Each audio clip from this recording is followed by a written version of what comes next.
анхч би одоо дөрөв хятад орж ирээд юугаач мэдэхгүй байсан. Тэгээл нүрээ бодох тайсан дээр гараад бас жүжиглэхэд нэлээд тэр бүхнийг бол багш маань надад их зааж өгсөн их баярлж байна.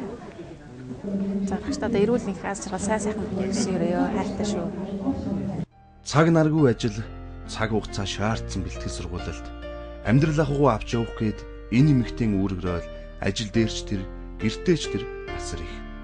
Урлагийн хүн болоод ч тэрүү амралтын өдрүүдэд асар завгүй ажилдагч ар гэр ажиллаа ив итгэлцлийн хүчээр зохицуулан өдгөө сайхан ханижлын хайран домбож хоёр охин нэг хүүгээ эрхлүүлэх хувьд өөргийг бурхан түнд харамгүй өгсөн. Үрсийнхээ сайхан ээж ханыхаа түшиг тулгуур нь болж зовлон жаргалыг нь хамтаа туулж яваа. Соёлын тэргүүний ажилтан Отон Тунгалгийн гэрүүл өсөн цэцэглэж улам үнэр өтгөн болжээ.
Тэгээ одоо манайх бол 3 хүүхэдтэй л дээ. Том охин маань одоо хуулийн мэргэжилтэй.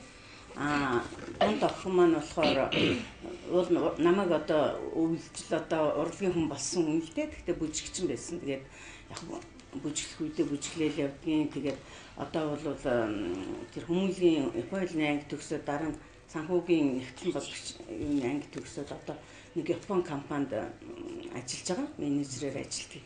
Тэгээд баг хүмүүс маань бол бас санхүүгийн 3 дугаар курсээс Төөх хотын банк санхүүгийн суралцаад одоо хоёртон төгсөн.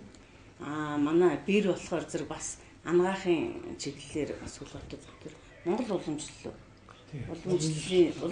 ангаах хэрэгээр төгсөж байгаа одоо манай энэ ээж ахын сая амлалтаараа ирээд тэгээд 9-нд яваад гэж хичээл нэхлэн гээд дүүгийн аваа явсан. Бас дүүтэй энэ охин болохоор манай одоо том охины нэг хуйлч охины охин байна. Тэгээд сая дүүтэй болсон. Оны өмнө тэгээд одоо нэг 10-27 он шиг байна та. Тэгээд сая бага охин манаас ирчээд бас ажил төрөлд уулын ярилцлаганд оролцъё гэж бодсон юм манай охин. Сорилж бүр ирчээд тэгээд амжсангүй. Тэгээд нэг бас хүмүүс гадна нутнаас ирээд орчуулга хийх гэж гадаг шиг яваад гэл. Тэгэл үлдчихэж байгаа нь бид хэд болоод нөгөө төрсөн охин маань ээж би одоо энэ ялах үедээ одоо яаж орох вэ гэдэг. Тэгээд ингээд суучин даа гэж. Тэгээ яг хөтө баг багт ч одоо хүүхдүүдээ би 3 хүүхдээ ерөөсөө их хүмүүжлэлтэй өсгсөн баг дийтгэхийн их зодод нүдэд дахин чаашин тий. Тэгтэл манай хүүхдүүд аягүй их тийм дийгтэй манай найзууд бас ярьдаг байхгүй. Танаа 3 хүүхд нэрээс амар хүмүүжлэлтэй шүү гэл нөгөө тэр үед чинь бас биднээс нэгнийгээрээ найзлал ярьж уух үедээ уугаад явдаг байхгүй. Тэгэл ингэж манайд ирээлдэг хүүхдүүд нь хоол оруулж ирж ширээн дээр тавьчаал гараа өвчдөг гинэ. Ерөөсө бүжгэн жамх чи хүн байгаа мөнгө ч мэддэгдэхгүй гэл манай найзд ярьдаг. Тэгээд яг хөө тэрний амар диктатуртай хүмүүжүүлэх найшин тий. Жохон тийм хүмүүжлэлтэй их ням бай. Манайх бол би ер нь гол нь хүүхдүүдээ байх юм байх газраа л байна. Тийм ээ? Энд сэрээ байвал байх хэвээр. Тэнд утга байх хэвээр. Энд юм хум ойдог юм байх хэвээр. Ерөөс хаана байна гэл нэг юм ирдэг штэ. Тийм юм гэртээ бити гаргаарай гэж багаас нь л тэгж зэгцтэй өсгсөнтэй хүүхдүүдээ. Тэрийг бол манай хүүхдүүд бол ер нь гурлаа авсан л гэж би боддгийг. Ялангуяа манай тэр урлагийн охин бол их зэгцтэй. Ерөөсөө их нямба охин да одоо. үгээр хэлтгүү тийм өөрийгөө одоо бие даацсан одоо манай гурав хүүхдүүд ер нь аав ээжтэй шинэгтэй гэж нэгтгэв байгаад идэггүй шүү дээ. Тэ? Саад бол юу гэдгийг одоо тийм байхгүй шүү дээ. Манай хүүхд ч өөрснөө аваад ингэж явчихдаг. Тиймэрхүү тэгээ баг багт нь бол яг тэр үед чинь бас нэг картын багааны үеийг нэг хэцүү байлаа шүү дээ. Тэг чи манайх чинь би чинь гурил аваад талах барайл мантуу хийгээл ногоо аваад ногоогоо дараал тэгээл манай тэр хөгжим охин чи өглөө нэг байцсан салаад ногоо хийгээл нэг зүнхэндээ мантуу нэг юутай байхусаа хийгээл яваад. Амьдрал юус нэг тиймэрхүү л байсан юм чи тэр үед чинь. Тэгтэл бид нар юм хумаар буцаад туцтаагүй сайхан л хүүхдүүдэд өсгсөн гэж би бодож байна тийм ээ. Гэхдээ ямар ч үсэн доктороо одоо мэрэгжлийн эзэмшсэн. Тэгээд бүгдэнд нь л аав нь болохоор одоо эдийн засгийн мэрэгчлэлтэй хүн тэрийг бүгдэнд гурвууланд нь л эзэмшүүллээ. Тэгээ би бол одоо анх нөхөртөөгөө урлагийн одоо үслэгээр танилцсан. Урлагийн үслэгийн зургийн институтэд очиж 81 онд манай хүн чинь нэг урлагийн их сургууль Политехникийн сургууль төгсөж ирсэн баггүй юу барилгын инженер. Тэгээд эдний 10 жилийн болоод би чинь оюутан багшийн сургууль төгссөн. Би чинь миний мэрэгжил чинь бас дунд мэрэгжилтэй багшийн сургуулийн соёлын анги төгссөн. Соёл гэрлийн ажилтан гэдэг дунд мэрэгжилтэй юм байна. Тэгээд тэрүүгээрээ л би бас яач маачин тоглодог манай багшийн сургууль чинь бас их элдвтэй юмнууд заадаг шүү дээ. Бүр кино гаргахыг хүртэл цаан зургийн аппарат заана. Тийм сайхан сургууль төгссөндөө их баярлж явд юм бас. Тэгээл урлагийн үзлэгээр эдний дээр очиж манай нэг даваа хүү гэдэг нэг хормистр багш байсан их сайхан. Аюул сайхан авьяастай тийм багш байсан. Тэгээ тэр багш маань тэнд өөрөө очиж тэр хоормоор дээр ажиллаж байсан байна. Тэгснэгээл нэг өдөр л ажил гарсан билгүй намайг л ажил чи очиж багшаа тэнд зургийн институт дээр тэр хоормоор үндэсний хөгжим дээр нь очиж нэг юм янзлах гэлтгсэн. Тэгээ очиодсэн чинь тэрнээс хойш багш маань за шамтал даалгалаа гэд надад орхисон байхгүй юу. Тэгээ бараг зургийн институт дээр чинь би сар болсон шүү дээ. Эдний 10 жилийн ойр хийж байгаа юм. Тэгэл тэр үед танилцсаа л хоёлаа. Тэр сарын дотор л нэг гэрт орсон шүү дээ. Айгуусан. Хүмүүс жил яас үтгэл тэгэл манай аав тэгжсэн. Хүн тэгэл ханаа болохоор ерөөсөө тэгээ өдрийн доторч байг суушдаг юм байна дөө гэх.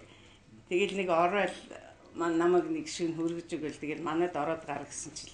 Өө хинтэр байдгийг чи аавтайгаа гэлтгсэн чинь настай хүн үгс настай хүн гэлтэхгүй юу. Тэгсэн чинь өө за тэгвэл настай хүн би өдөр ор танилцъя гэж явцсан.